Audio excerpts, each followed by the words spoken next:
Assalamualaikum warahmatullahi wabarakatuh. Apa kabar Ananda, Soli, dan Soliha? Semoga selalu sehat ya. Baik, hari ini kita akan belajar materi pembelajaran IPA dengan beberapa subbahasan materi. Yang pertama yaitu organ pencernaan dan fungsinya pada manusia. Yang kedua, macam-macam gangguan pada organ pencernaan. Yang ketiga, penyebab gangguan pada organ pencernaan. Dan yang terakhir, penyakit yang menyerang sistem pencernaan. Sekarang mari kita bahas satu persatu ya. Yang pertama yaitu organ pencernaan manusia dan juga fungsinya. Nah, sekarang silakan Ananda lihat buku tema halaman 34. Di sana ada Dayu yang sedang mengeluh sakit perut ketika hendak berbaris masuk kelas. Setelah dicari tahu, ternyata Dayu tidak sarapan dan pada malam sebelumnya ia juga terlambat makan malam. Akhirnya sakit mahnya pun kambuh. Banyak orang yang berpikir bahwa penyakit mah hanya bisa diderita oleh orang dewasa. Ternyata anak-anak pun bisa terkena penyakit mah. Pada anak-anak yang mudah memproduksi gas pada lambungnya, memiliki pantangan makanan, misalnya tidak boleh makan pedas dan asam. Mereka juga harus banyak makan sayur dan buah, serta tidak boleh terlalu banyak makan mie instan. Nah, sekarang Ananda ingat tidak pelajaran kita pada pertemuan tatap muka sebelumnya tentang organ pencernaan manusia? Nah, jadi organ pencernaan atau sistem pencernaan pada manusia ini berfungsi untuk memproses pemecahan makanan menjadi sari-sari makanan sehingga dapat diserap oleh tubuh. Nah, untuk mencerna makanan itu diperlukanlah organ pencernaan. Bahan makanan yang kita makan ini tidak bisa langsung diserap oleh sel-sel tubuh. Sebelum diserap, bahan makanan ini harus dicerna melalui proses pencernaan. Sekarang mari kita bahas satu persatu organ pencernaan kita ya. Nah, yang pertama yaitu adalah mulut. Fungsi utama dari mulut adalah untuk menghancurkan makanan hingga ukuran yang cukup kecil dan mudah untuk ditelan ke dalam perut. Nah, di dalam mulut ini terdapat alat-alat pencernaan berupa lidah, gigi, dan juga kelenjar ludah. Lidah ini pada sistem pencernaan berfungsi untuk membantu mengunyah dan menelan makanan menuju ke kerongkongan. Selain itu juga mengatur posisi makanan agar dapat dikunyah oleh gigi dan membantu dalam menelan makanan. Nah, lidah ini tersusun atas otot lurik yang permukaannya dilapisi epitelium dengan banyak mengandung kelenjar lendir. Kemudian selain lidah, ada juga gigi. Gigi ini fungsinya menghaluskan makanan. Jadi, gigi dan juga lidah ini berfungsi sebagai pencernaan mekanik di dalam mulut. Tulang gigi terbuat dari dentin yang tersusun dari kalsium karbonat. Gigi ini membantu enzim-enzim pencernaan makanan agar dapat dicerna dengan efisien dan cepat. Kemudian di sana juga ada kelenjar ludah yang menghasilkan ludah atau air liur atau disebut juga dengan saliva yang berfungsi untuk memudahkan penelanan makanan. Berikutnya yaitu ada kerongkongan. Nah, kerongkongan ini merupakan saluran untuk memindahkan makanan dari mulut ke lambung. Pada kerongkongan terjadi gerakan peristaltik, di mana gerakan peristaltik merupakan gerakan meremas-remas makanan untuk mendorong makanan itu masuk ke dalam lambung. Makanan berada di dalam kerongkongan hanya sekitar 6 detik.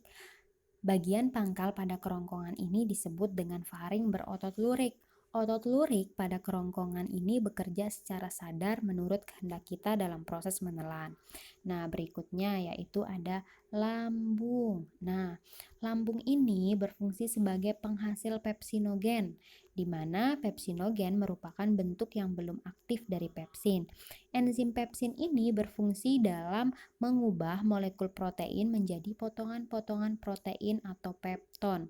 Dinding lambung ini akan menghasilkan asam klorida yang berfungsi untuk membunuh mikroorganisme dalam makanan. Selain itu, juga menciptakan suasana asam di dalam lambung dan mengaktifkan pepsinogen menjadi pepsin. Permukaan pada lambung ini akan mengeluarkan lendir yang memiliki fungsi untuk melindungi dinding lambung dari pepsin. Pada bayi, lambungnya akan menghasilkan dua enzim, yaitu renin dan kasein. Enzim renin ini memiliki fungsi untuk menggumpalkan protein susu, sedangkan kasein dengan bantuan kalsium dan lipase akan memecah lemak di dalam susu.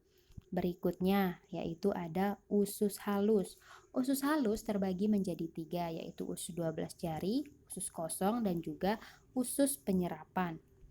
Pada usus 12 jari bermuara saluran getah pankreas dan saluran empedu. Berikutnya yaitu usus besar. Nah, di usus besar ini memiliki fungsi untuk mengabsorpsi air dan mineral dan menjadi tempat pembentukan vitamin K dengan bantuan bakteri Escherichia coli. Kemudian, usus besar juga melakukan gerakan peristaltik untuk mendorong tinja menuju ke anus. Nah, bakteri Escherichia coli yang terdapat dalam usus besar ini juga berperan dalam proses pembusukan sisa makanan menjadi kotoran. Nah, yang berikutnya yaitu macam-macam gangguan pada organ pencernaan. Nah, ada cerita sebelumnya yaitu tentang Dayu yang sakit MAH. Itu merupakan salah satu gangguan pada sistem pencernaan. Selain itu juga dapat berupa diare, sembelit, batu empedu, usus buntu, dan juga wasir. Nah, sekarang kita lihat bagaimana kita membuat poster gangguan pencernaan. Hal yang harus kita lakukan pertama adalah membuat peta pikiran. Peta pikiran apa saja yang akan menjadi isi poster kita. Yang kedua yaitu membuat poster. Yang pertama kita harus perhatikan judul poster kita. Judul poster harus dapat terbaca dari jarak minimal 2 meter dan menarik perhatian. Kemudian ada informasi. Informasinya ini disajikan dalam bentuk poin. Tulisannya harus rapi dan cukup besar supaya terbaca dari jarak minimal 1 meter. Selain itu, informasi juga harus terdiri atas keterangan mengenai topik pembahasan, penyebab gangguan, gejala dari gangguan, dan cara mengatasi gangguan tersebut.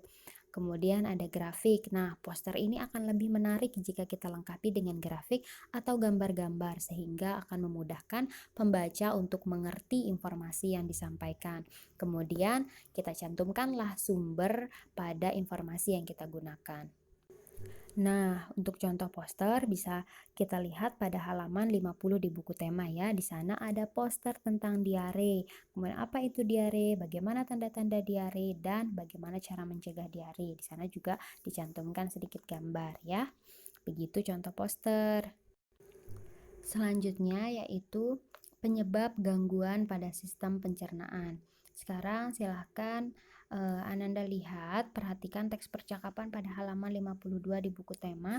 Di sana ada percakapan antara Lani, Udin, dan juga Siti tentang jajan di pinggir jalan yang sudah tercemar, jajanan di pinggir jalan yang sudah tercemar dengan bakteri jahat sehingga mengakibatkan gangguan pencernaan pada seseorang. Nah, jika kita ambil contoh misalnya diare. Diare itu dapat diakibatkan atau penyebab secara umumnya yaitu bisa berupa infeksi virus yang merupakan penyebab diare pada anak yang paling sering terjadi.